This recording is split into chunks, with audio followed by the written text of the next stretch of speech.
Welcome to the Breakthrough Hiring Show. I'm your host, James Mackey. We got Rachael Becker here with us today. Rachael is the founder and CEO of RB Builds. She's a good friend of mine, and she's an advisor to June, my AI startup. She's given me a ton of great advice, and I know she's going to be able to provide you with a lot of insight too. Rachael, welcome. Thanks for joining us today. Hey, James, thanks for having me. I'm excited to be here and talk about my favorite subject, which is tech in the workforce. Grateful that I found you guys.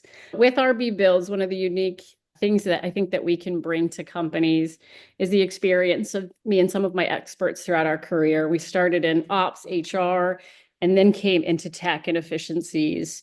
And with RB Builds, we have the consultancy for the businesses as well as the consultancy for the go-to-market startups.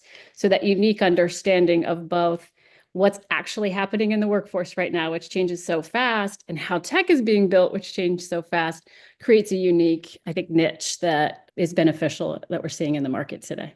Yeah, for sure. And you handle, I think, a fair amount of different types of projects for your customers, right? Like, I know a lot of it comes down to optimization, technology transformation, but you work in like different industries and I think different scopes of work depending on what your customers need. So I think everybody would love to learn a little bit more about the different types of projects you take on for customers.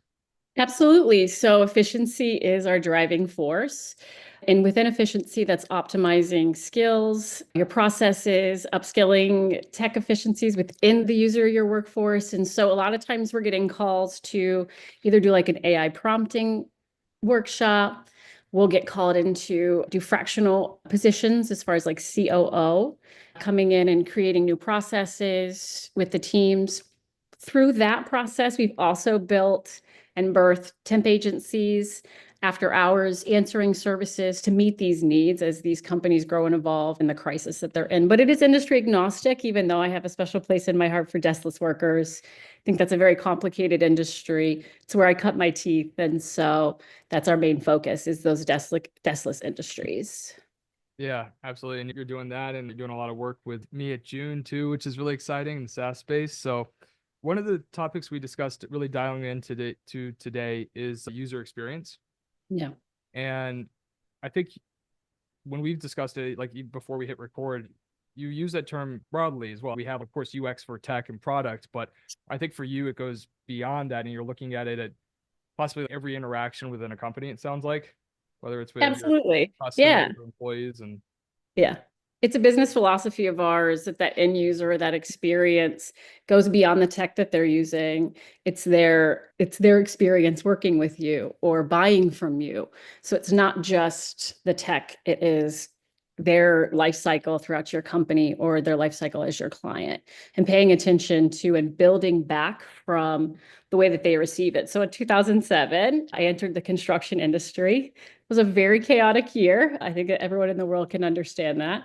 And I learned really quickly that if I needed a field worker to do something for me in the construction industry, I had to think like them and build backwards. To me, it was a very simple concept, but it's amazing how that is just now turning, 10, 15 years later, to where we're focused on how they're going to adopt it instead of shoving it down their throat, basically. And with June, I've seen that. So when I used June I was looking for superintendents in New York City, which is complicated. We had very high volume. And then there was a skills gap that we were trying to solve for before we got to the interview phase. And the construction workers, these superintendents, loved June. They loved the fact that they could elaborate during the process. They all authenticated. I think 17 out of 18 have authenticated. They enjoyed the ability to talk back and explain things. And by the time they got to the interview, they stated that they felt more ownership over the role, that they were heard and seen, and they were walking in with more confidence than prior before. And to me, that's a win. That's what I mean when focusing on that UX and how they're adopting the product. yeah, for sure. And so everybody tuning in, just so you know, too, you probably listening to the podcast and you've probably heard me talk about June a fair amount, but essentially June does, it's like a AI interviewing agent, right? So when candidates apply to a job, June automatically reaches out and conducts a pre-screening interview. And yeah, in this case, I think it does provide, there's like this, I think here, like my whole philosophy, and it actually started running a services company, was that great experiences produce great results. So it's like really dialing in on experience, like at every little moment in the business. And maybe honestly, I think I did it almost to a fault. I think I sometimes did it to a sacrifice of scale for the first several years in business. I think I was almost like overly obsessive on every little thing being perfect. And what that led to, though, is we have a 4.8 out of 5-star customer review rating at Secure Vision. We lead the category for embedded recruiting and RPO. We're not the biggest firm yet. From a quality perspective, like we got that down, right? And I always did believe it's like if you take care of like your customers, like that workflow and your employees, like and you create great experiences on good side, like both sides, like you can have an incredible business. Like when we were scaling and we went from, I mean, we had a 12, 18-month period where we went from like 1 to 4.5 million in revenue at Secure Vision. And like a huge part of my focus was just getting employee experience right, like just really dialing. And I consider all that like UX. Like I just, to me, you're right. Like I didn't really segment it in all these different buckets. It's like I want to create an efficient system in which people have the resources they need to feel confident in their ability to produce great results for the customers. Like, yeah, and that's basically what we did. Because I always saw the business as like any business to me, it's like two essentially big like demand gen like funnels, if you will, like two life cycles. It's like you have your customers and your employees, and if you take care of those employee experiences, they're going to create incredible customer experiences, is how I always saw it. And it's interesting how that lens is impacting how I think about building a product company now. It's just a slightly different perspective, similar to yours, right? Like where I think about the term more broadly in terms of, let's look at, okay, company wide, right? Every interaction we have with our customer, not just within a product, or every interaction we have with employees, like how is that going to impact the business? Yeah, I think it's the adoption over consumption. And so it's something that they're going to hold on to and keep for a long period of time. It's not fleeting. It doesn't solve just one issue. It's taking into consideration the experience instead of the transaction. And I think with whether it's your employee, or it's the user of the tech that you're using, I think that philosophy is what's winning right now. And it gets people to believe in you. I just saw the other day that you have an employee that you've worked with or a recruiter you've worked with, and she's coming back, or you're working together again. That to me is a huge testament of that end user or user experience built into your own company. I have the same thing, and it means everything, and we're successful. And we take that same philosophy into the companies that we go in because it's scary. I walk in and people are scared. I joke that the highest paid employee should be nervous, the lowest paid employee should be excited, but it's still really scary. It's scary because of tech, it's scary because of uncertainty. And so we come in and we try to understand where that specific company is experiencing pain points, and not just generalizations on tech and fear and shoving it down their throats. We create a custom path for them to get from point A to point B. And it's critical. Every single company in this country could benefit from a little efficiency rethink. Yeah. Like when you typically go into a customer environment, like what are the highest leverage areas that you see, or where do you see, okay, this is the area that we can really dial in on and make the biggest impact? Feedback loops. Okay. Feedback loops. And I learned that in my first year in startup world, just how critical that feedback loop is, not just between the user and the product team, the investors, the sales. Everybody needs to be on the same page. Missed information, searching for information, actually building a tool for organizational transparency and oversight that becomes connective tissue for that to solve. But that is the first thing we do, is get the lanes of communication and expectations aligned, and then we build from there. Okay, nice. And I'm curious, just since we're working together a lot on June, just to dial in from a UX perspective, like you've given us a lot of good feedback on what you think customer expectations are going to be with the features and functionality. When you're specifically looking at early stage like SaaS products like you are with June, like it'd be cool to have a conversation about what's most important for you, or from your perspective, like what should early stage companies really be dialing in on? Yeah. What are you solving? Make sure you understand that. And I think you guys have a clear understanding of that. The humility as you're building it, I think, is very important. I've seen really strong confidence in your North Star, and then the ability to adapt to the changing like ecosystem that revolves around the tech that you're building. So those are two huge things I think that's important, is understanding what you're solving for. It's the same advice I actually give to businesses, is you've got to have that North Star, you've got to have that goal, because everything becomes really confusing when you're granular and you're pulled in like 1,000 different ways. And so you guys are disciplined with that. I think that's truly important. And again, the feedback loop, my favorite question to ask tech, even when I'm doing a demo, is how do you weight your feedback? What's important to you? And how are you making decisions based off of what's important to you instead of based off chasing that dollar really fast because this changed or something like that? What do you think about the feedback loop and weighted feedback? I know we've talked about it a couple times. Yeah, like in terms of customer feedback. Yeah, so user feedback on like the product. So whether Yeah, June or another tech. it's been a really interesting experience for me, just coming from the services side of the house, where like we had to, in a disciplined company, like you always have to be very careful about prioritizing feedback, absorbing it, like dialing, like really understanding it well, trying to Mhm. prioritize it, and then making a decision on what should actually be actionable and what like shouldn't be a priority.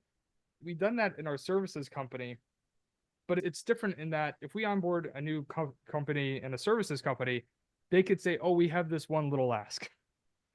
And when you're like, as a services company, yeah, sure, okay, we can I do got that. a guy. Right? Yeah. Yeah, that's fine. Yeah. We'll go over here and do this other thing for you that's not part of our standard, whatever. But it's like with a product company, it's like we have these deals in our pipeline, and it's, yeah, this is good, but we just want this one little thing. And then it's, you find out, okay, at a product company, building that one little thing isn't like one little thing, because that one little thing impacts like 100 other things. And it's also a diversion from our product roadmap. And Tony, my co-founder, I try not to upset him too much by promising too much. It's that is really like that feedback loop. And I think the most interesting part to me has been like finding that balance of listening to user feedback, trying to go like through really dialing in on signal versus noise, and then leveraging our own insights and experience to try to determine, okay, where do we really need to build? And it's also very interesting now, because it's like at an early stage, we're essentially going wide initially with a lot of these discovery conversations, but then also we want to hopefully dial in on an ideal customer profile sooner rather than later, because we don't want to be building product in 10 directions, but we don't also want to overcommit Right. to one space. So it's just like this constant, like in terms of feedback, like I don't think we've discussed it a lot. You've given us a lot of good feedback. Right now, it's like still in this very much so exploratory stage where we're having a lot of conversations.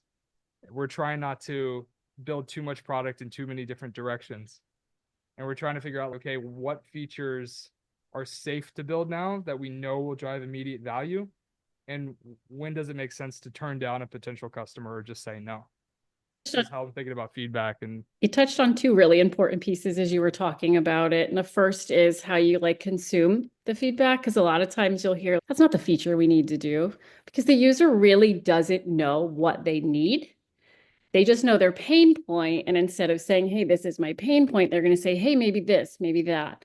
And so again, that's that psychology of working backwards instead of being like, no, okay, we're going to take that, we're going to analyze it, we're going to bucketize it with these other features, and you'll start to birth really great features from their like suggestions, which a lot of product people I've seen just brush off because it's not a feature they were intending to build. But if you focus on the problem, yeah, like just that, as you said, work backward. Like they say, okay, what about this? It's, why are you saying that? What are you trying to, yeah. what were you doing? I don't know if you guys saw the Google sheet I set when we first started with my feedback, is what were you doing at the time?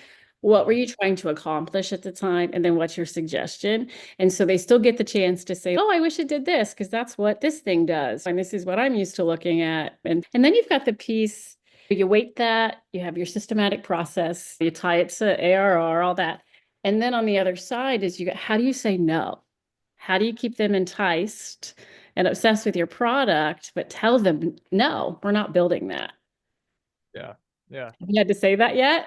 I don't think you said it to Yeah, me yet. I think what we've done thus far is I'm trying to onboard customers in like cohorts, if you will, and really being thoughtful about what customers can get value out of where the product is today. And being aggressive with revenue strategy, but not being a totally blunt instrument, like trying to be a strategic salesperson in this one of my several jobs, right? And Yes. not just push, push, push just to churn. And so it's like I'm trying to be very aggressive with growing revenue, but I also don't want to onboard a customer. This could be a great customer 6 months from now. To Right. some extent, like I think there's that you got to be careful the perfectionist side, right? Where you're just like, and of course, as like we're not perfection, we push it out, like we're trying, we're moving fast. But there are some customers where, for instance, I know like we have one deal in the pipeline now, and it's one of those things where it's like we're like 3 6 months too early because I don't know if Mm. they're like a friendly, so to speak, we can sell and they'll pay like full price or close to it. But are we ready for that kind of premium? We want the revenue, we want like that premium pricing, The logo. logo. Yeah. All of that is awesome, but we don't want to onboard, do, and then to ultimately sure. And so it's I don't think I'm saying no as much right now because it's we're still learning, right? We're still having conversations, and hey, if 10 companies say if you had this thing, if we did this, then we would sign. It's like, okay, wait, like we've heard this from 10 companies now. Let's okay. But what I am trying to be very thoughtful about is saying trying to put them in buckets of cohorts. And it's like if I feel like we're not ready because we don't know if we're going to go in that direction or if they're going to have certain demands when it comes to features or whatever else, then I'm trying to push their onboarding out a little bit further. Yeah. You've got different motions.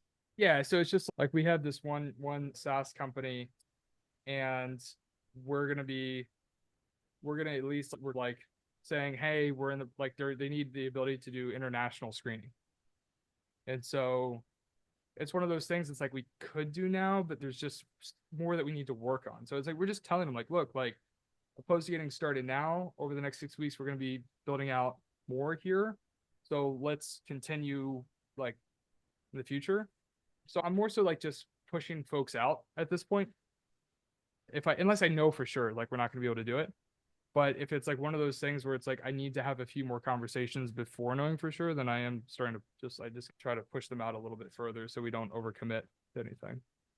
Yeah. And I hear two things there that I validate. One is that you have the motion going, right? So it's probably different communications to the ones you're pushing out, that strategy there, that's your sales motion.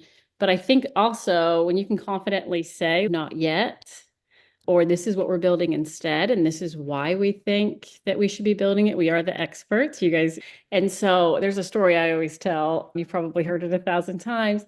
I was in swimming lessons with my middle son. My middle son was born medically vulnerable. He's great now, but it was a scary time. And so finally, he's 2 years old and we're in swimming lessons. And the practice was to blow in their face, dunk them under the water, and bring them back up. And so I did it the first time and his face came up and it was just distraught. Oh yeah, like I'm why would you do this to yeah, me? what? And she goes, okay, do it again. And I blew in his face and his little lip quivered. And I just held him to my chest. I didn't dunk him under the water. And she screams at me, he needs to trust you, not like you. And I think that psychology works really well. If you can say no, but give them the reason why, if you can say not yet, give them the reason why, that I think is going to build actual adoption than trying to give them something that's not going to work or something you don't believe is core to the product. Yeah, I definitely agree, and it's weird because the salesperson in me, a sales leader in me from Secure Vision, it's like being super dialed in on your ICP, qualify and disqualify deals fast, and don't waste time on deals that you're not going to win. Is your pipeline real or not? Like really having those types of conversations, really building out like buyer persona conversations, and just being very targeted, right? And it's definitely like at this stage, it's a little bit different, right? Like we're trying to be that company, but it's like we're still not at that point yet where we can just You got to gather data and use cases. That's why that right. feedback loop that you're using inside is so important because you can start to not just bucket feedback. You can start to identify your power users in a way that you wouldn't have if we were guessing. A/B testing I love, but you are absorbing as fast as you can in this early stage to then put those in those buckets as opposed to the other way around. Yeah, no, it's really critical insight. I mean, I think thinking about optimizing a product or a service toward the lens of not focusing on an end feature request, but getting to the core pay point is something that I don't think is done very often, frankly, particularly Right. not on the product side. Like I could definitely see product people just like not understanding that at all, particularly if it's like an engineering background. They're not even gonna. Yeah, I now speak engineer, I hear. That took a while. I speak I'm working on construction. that. Yeah. Yeah, Yeah, it's not. And I think that's where I just continue that systematic. It's wild. Information's flying everywhere and it changes. And so that you taking that information and putting it into a framework, I think really helps calm the chaos. And it helps, I think, our systematic engineers understand too what we're trying to tell them by putting it in some type of formatted structure process. yeah. Hey, just to switch gears a little bit, I'd really love to learn more about the work you do with deskless employees and companies in those spaces. I would love to. I know you've given us like an overview of some of the projects you work on and what you help with, but would you be able to give us more of a recent example of the work you do there? Because I'm really curious to learn more about what you do on that side of the house for your business. Yeah, absolutely. So I was invited into a group of companies recently, which I really enjoyed. It was a huge challenge because you're walking in and you've got multiple companies within deskless, but still multiple different companies. They were inter-company, so they had feedback loops. The tech was different in each company. The processes were antiquated and by hand. The welcome letter, the new customer letter even was still by hand, not even copy and paste from a template. The man hours to the collective man hours across the companies were twice, if not three times the benchmark. And so it was very clear that there was at least an efficiency issue. They called it a payroll issue, but as you get in, you're starting to see it's an efficiency issue as well, because the people that are being paid this much aren't accomplishing what, industry benchmarks say that they should. So we came in, we did I prefer to upskill as opposed to let go, but in some circumstances that's necessary. And in some circumstances, they don't want to upskill. They don't want to learn tech. They don't want to learn a new process. And so there's a little bit of that kind of shakeout that happens. We handle any exits that need to happen gracefully. I have another philosophy is you give a bigger party when they leave than when they came in. And then we got down to nitty gritty and we started with tech stack. I vetted all the tech stack that they were using. Thankful for AI, it's pretty quick. Obviously, my connections in the industry. And so we'll vet the tech stack and see if it's worth keeping. What integrations and improvements? Do they iterate quickly? Are they changing fast with everybody else? If I have a tech partner in the industry, I'm pretty hard on them. So the demos are always the funnest. They typically end up lasting twice as long, but my questions are because I'm putting something into a client's ecosystem for life. I'm going to have to deal with it or hear about it. So I like the control there. So we start with the tech stack and then we start to integrate processes, create SOPs. My favorite format is RACI docs. So everybody understands who's responsible, accountable, and so on and so forth. There's nothing missed. And so it's funny because I believe that operations and HR really are becoming way more connected than they ever have. If you take the two roles and their tasks and align them next to each other, they're pretty much the same thing. And so we come in with that operations HR blend because if you're building a process as operations, don't you want to know how that impacts the person pulling off that process? So again, it's back to that end user. So basically what we did was went in there, shifted people around a little bit, took people, the right person in the wrong spot looks like the wrong person. So we shifted responsibilities a little bit to where it worked. We integrated new tech. We trained field staff. We trained vendors and external partners to utilize the tech. We really just go in and upskill and create efficient processes and ensure that staff can then carry those processes on after we leave. The goal is to leave. I want to work on bigger and better things with that company. So we get them good and healthy, and then we come back on growth projects, expansions, things like that. Is the primary like the North Star as to why folks bring you on board is usually like some kind of form of a revenue target, growth target, or So we start with bottom line. So okay, their profit. Yeah. yeah, What we don't want to do is like you were saying too, you've got all these people, but you don't want to bring them in and not have a good place to land. And so what we don't want to do is increase revenue before we have the proper processes and efficiencies in place, because then you're reactionary as opposed to, proactive.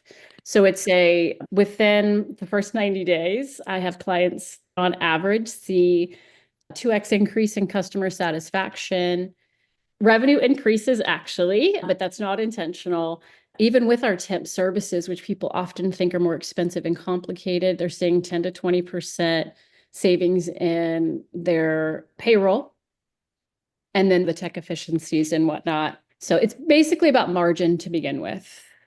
And then we can go into sales motions, marketing. We have a great marketing arm in RB Builds as well. And so that's the fun part. When that team comes in, that means that we've been successful. We've created a firm foundation and it's time to grow. And it's quick and it's easy. I know these circumstances and consultants sound scary, temps sound scary, but it's quick, painless. We could be turned around in about 24 hours because we know these industries so well. Yeah, it's a profitability, building a company where it can have a scalable profit margin is, I think it's revenue growth is also very hard. Everything about building a company is insanely hard.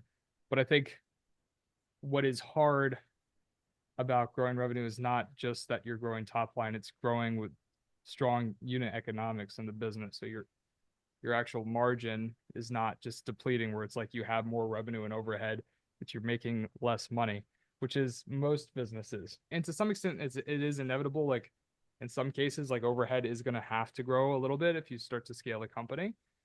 But there's no point to grow if like the company's not, to some extent, maintaining profit margins.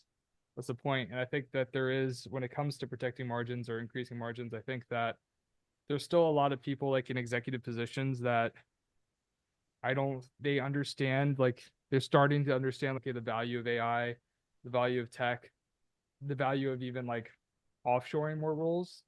But I think that there's a bit of an oversimplification on, okay, I'm going to review a P&L and that's how I'm going to optimize for margin. That's it. Like it's just through the lens of like, where's the waste, right? Where can we cut? But I don't think that a lot of folks actually have the expertise on like, how do we just like how do we build like a better machine, like a better engine, a better process, tech, everything to just drive efficiency and actually increase margin. It's deeper than going into a P&L. And I think a lot of times that's where the executives, that's what they do, right? They're going to review quarterly report. They're going to see, okay, what can we do? Is there anything efficiency gains? But like what you're doing is it's really impressive because it's incredibly hard and it takes a lot more expertise than just simply looking at a P&L. Absolutely. That's where we start too, actually, is the P&L. So I sit with the ops guy, the finance guy. Typically, the finance guy's giving me a call because he's mad at the ops guy because things are falling apart. Yeah. And we'll sit with the P&L, and that's where I start. I just compare it to industry benchmarks, but then we get granular and we unpack the impacts. And that maybe the worst performing piece isn't where we start because you want to stop the bleed right away, as well as build these efficiencies into place. And at no fault to anyone that this is happening, it's happening to the entire country, to the entire world. So we used to be able to throw money at things and fix it. We used to be able to throw people at things and fix it. That's not working right now. So some of the conversations I even have before we even get started is, you're not running a bad business. I know it's not working and I know you're frustrated, but that's everybody in the world right now has to really look at their bottom line and get that healthy. AI is not replacing jobs. I think it's saving jobs because companies would be going under without it. So I think that a reframe as well as a tool and not a replacement is a positive way to look at tech right now. Yeah, it's definitely interesting. I mean, that is a very interesting topic as well to think about AI's impact on the employment market. I do see, of course, certain jobs are going to probably disappear. They're going to evolve into different jobs. I don't know how much it's really going to hurt the employment market. I think that things are just going to continuously move a lot faster, right? Even with developers and engineers, we still need developers and engineers. Like the code that a ChatGPT is going to push out, even if engineer is asking for help, it's not going to be the highest quality code. There's going to be errors in it. It's going to be too long. There's going to be problems, but it can help a senior engineer go from working on a problem for a week or 2 weeks to doing it in an afternoon. Yeah. And that doesn't mean that like software is necessarily going to become a commodity. It means that we're going to be able to build more complicated, better products, superior products. And so the bar is just going to be raised, right? Like it's not that we're not going to need people. It's just that people are going to be doing a lot more. We're going to be building more sophisticated products. The And so bar is raised. Yeah, like yeah, we're there. And it's you gotta get there or you're not gonna get there. It's a saw, an electric saw. We've just got cooler toys. Tech is also connecting, I think, recruiting and recruiters to the workforce. Yes, maybe taking a sorcerer job here and there, but I also think that in that case too, it's still a tool that somebody's using. I had to stop recruiting until I found June because I didn't have the capacity to handle the volume that's come in. Now that isn't replacing that the high volume is a newer thing as well. And so I'm hitting a blocker that's not replacing anyone. I just can't do it now because so much is coming in. June came in and said, I'll have that first convo with them. I'll get the warm and fuzzies going. I'll qualify them. You can look at it in a scalable, digestible way, make your decision and move forward. And so tech actually allows me to recruit again, if that makes sense. yeah, for sure. For sure. And it's interesting. Like building June is interesting too, because it's like I obviously I have a recruiting services company too, right? So it's like I build recruiters, then I have a tool that You enables needed it. recruiters and potentially could even like help companies run with leaner sourcing organizations, possibly. Yeah. We don't know yet. But yeah, I think the goal is even if you have an AI agent, like for instance, like with June, right? It's an AI agent. Technically, it could handle a lot of the screening in some environments, maybe like the entire screening interview. So it goes straight to the hiring manager interview. But to me, as a senior recruiter, we have a culture at Secure Vision where it's like everybody works with customers, right? Like everybody. So even like in the late stage of my career, is like I've had hands-on projects. Like I've always been engaged with customers. Like even when I was building Secure Vision and over the past few years, like I was always involved. And I want I wanted an agent. I want an assistant. I want an agent. I want a direct report. And like Yes. that to me, so to me, it's like still no, I didn't see it as placing my role as a recruiter, not as a CEO, but even as like a hands-on recruiter. It's not even that. It's like the productivity gains I can get of having a direct report that works for me 24/7 is amazing. And that person's gonna make me look great. And they're not even gonna ask for credit. They're gonna ask Right. for a promotion. They're gonna ask for a raise. And so it's to me, it's even if you're in a position where it's like there's AI coming in that's like an agent that can actually evaluate and make decisions and push things along in the process, like there's a way to leverage that in order to make your productivity and value to the company a lot more. And I think that's just the folks that I think just are probably gonna have to be concerned with like the ones that like aren't thinking about how to leverage AI. Like even on the developer side, like there's engineers that they've been doing their thing for 15 years and they Yeah. just can't wrap their head around building AI No. native products. I had one the other day was like, hey, I used AI to help this code. And I'm like, today? You didn't 2 weeks ago, 6 months ago? What's going on? You got to grab a hold. And some people that I've worked with, I wouldn't expect to go into this new tech revolution easily. And I'm dragging them. I'm like, Yeah. you are relevant. You do need to be in this industry. You need to be working, but you've got to leverage these tools because there are 50 to 60% of people sitting at home that want your job and they are learning how to use this. I love it for just a thought partner. I'm like, yes, sobriety test this, sanity test this, that type of thing. And I like to dive in and really unpack ideas and thoughts. And that alone has been a huge changer, let alone the efficiencies that tech is bringing us with the ability to really unpack an idea and dig in with someone at the drop of a hat at any time. I think it's really valuable. Yeah, it's definitely it's like a super exciting time to be in technology. I love what you do. I love RV builds. I think it's a really cool concept. It's this is the kind of stuff that I love to like nerd out on. Uh, Yes. and almost like in my role as like somebody that's responsible for scale as Mhm. my primary driver. Again, like at Secure Vision, there were so many times where I was just like, I just want to get in there and optimize. Like I love that motion. And it's of course as the CEO, it's like that balancing act, right? Like of pushing forward and just focusing on growth, right? And having a strong team to help with those, help optimize along the way. But we had a customer, a Secure Vision customer that an advisor for, and it was a similar, a different kind of project, but similar in that I was brought on board as an advisor because they needed to increase net retention. That was the goal. We need to increase net retention. And so it was really cool because for the talent strategy, it's like, all right, let's go in there. Let's talk with everybody. Let's uncover process. Let's uncover technology. Let's uncover everything about what's working in the environment, everything that's broken. Let's uncover like who's succeeding and why, and who's struggling and why.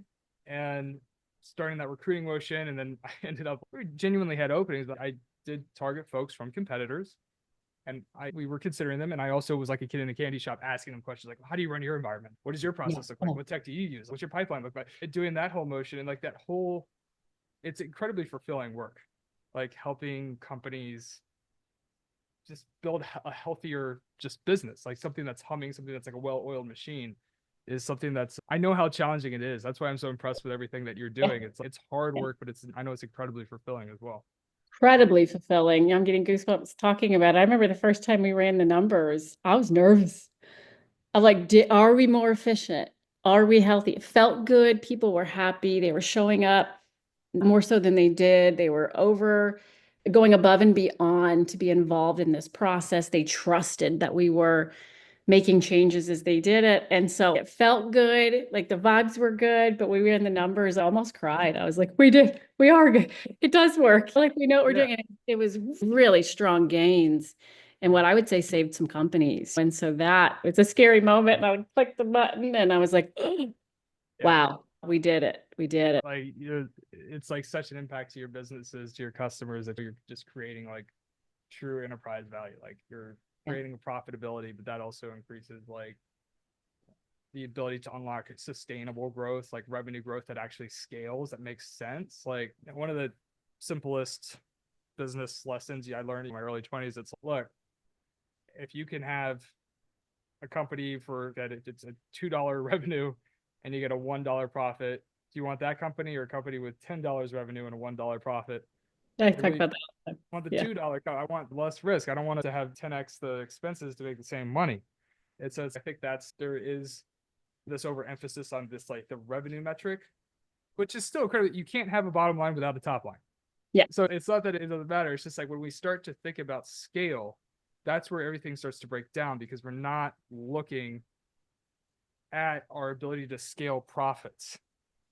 And I think we have all these types of misconceptions in our business about what's going to hold up at scale and what's going to break down. And I know this is just a big mistake that I made in early days of Secure Vision, is we used to have a lot of like month-to-month contracts, and we worked with a lot of startups and growth stage companies providing recruiting services. It was like embedded recruiting. They would pay us, like people would borrow recruiters from us. They'd pay us a subscription for those recruiters. And sometimes like the startups, like they would hire for a few months and they would stop. So it was like a high churn motion as a recruiting agency because we fill the roles but we were considering that recurring revenue. They pay us monthly. It's like, it's okay, but like your churn is high. It's not really recurring revenue. It's like, you don't decide if your business is recurring revenue. Your customers do. And like those types of misconceptions could start to really mess things up at scale. But there's a billion of them, right? Like when it comes to process, when it comes to tech, when it comes to business model, when it comes to like your different financial metrics, like things that you think everything changes. And that's why it's so important to catch what like the stuff you do for your customers. It's so important to do early on, because if you get to the point where you're at a scale organization and there's all these fundamentally things that are wrong with how you're operating and your business model, it can kill you. It will. Yeah. And fortunately, that's where we're at too. Again, you can't just throw money at something. You can't borrow anymore. You've even got insurance spikes with the inflation logistics. It's impossible to not be intentional about the framework that your company operates in. And that's the hardest part. I come in and I'm the scapegoat. My temps that come in, my fractional leaders that come in, we do frontline, like love on our frontliners today because we're scapegoats, we're a threat. We are thought partners and we do really well in that uncomfortable. Here I can give really bad news, really. It gets dirty, it's exhausting. And that's some of the tension that we carry so that these companies can wrestle with real issues. Point at me, blame me, okay? But let's talking about what you need to do to save your business. We're really good at that piece too, because there's a lot of change management and weight that comes with these types of convos. That's also, it's like similar to value a good COO brings to the table. It's get to implement all the necessary difficult change so the CEO can focus on culture. Exactly. Showing up like, all right, guys, great work. That's funny. I've definitely had those engagements too as an advisor, where it's like you come in and you're like the dirty work. Yeah, I'm the guy. Yeah. Just more of the hyper analytical. And of course, like you do what you can, but it's when you come in and make changes, it's sometimes you got to make big changes. And I think it is also helpful for a CEO to have a partner that's coming in to assist with that, because it's when it's your business and you've been in it for years, and it's sometimes it's hard to see objectively, and it's hard to remove yourself enough to make strong enough to, even if you do like really understand some of the motions that you're doing for them, like it's still so much harder sometimes when it's your own business in a way. Oh, Right. 100%. That's the first thing I ever founded was that situation exactly, working at a church. And a woman came in and had been really upset. Like she was sobbing. I never met her before. And she said that she's a doctor's wife and she was at school and one of the kids asked for extra pancakes on pancake day. She wasn't going to give it to them. Thought they were being like selfish or something. And the teacher says, they won't eat tonight. Let them have a pancake. And she just could not. She's, I don't know how to fix it. I got to fix it. And I was like, I do. And I just started to build the bones of her pain point. And we created a nonprofit. The first year, they said that one of the largest food distribution humanitarian organizations in the area said we'd never qualify. And after 5 years, she was getting an award for the highest patron or something with them. Awesome. Yeah, like that's that whole point. She was so overwhelmed with what was in front of her that she couldn't put the bones to it. And I did, and the rest is history. Yeah, I love it. Rachel, we're coming up here on time. I've had a lot of fun speaking with you today. I really appreciate that you came on the show. Thank you for having me. I look forward to growing June together and talking more. Let's do it. And for everybody tuning in, just want to let you know that I do highly recommend Rachel to work with her in any capacity. Again, I've had an amazing experience working with her at June. She came on as an early customer and very quickly turned into a design partner and advisor. High impact, straight to the point, limited amount of hours, getting an incredible amount of value. So if you ever have the chance to work with Rachel, I definitely recommend it. Thanks. Rachel, it's great speaking to you, and I'm sure I'll probably talk to you later today or tomorrow sometime soon. Bye. See ya. All right. Bye.